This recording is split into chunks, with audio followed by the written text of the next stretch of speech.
তার কাছে চাকরি করিতে, একা বিছানায় ঘুম আসে না ঘটপটায় রাইতে। তুমি রান্না বান্না বাদ দিয়ে রিলস বানাচ্ছ? আজিদের বাবার বাড়ি যাচ্ছি, যদি সংসার না করতে পারিস তোর মা এসে সংসার করবে। সারাদিন খেটে খেটে হাড়ি খালি, আজিদের বাবার বাড়ি যাচ্ছি, রিলস শুধু রিলস, তাই না? সৌরা, তুমি থালা মারছো? কি করবো বাবা, তোমার শাশুড়ি তো রিলস বানাচ্ছে। আর দেখো তোমার শাশুড়ি রিলস বানাচ্ছে।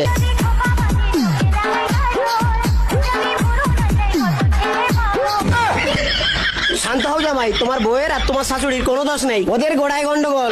সে কি বাবা? হ্যাঁ জামাই, চলো তোমাকে আমার শাশুড়ির কাছে নিয়ে যাই। জামাই, ওই দেখো আমার শাশুড়ি।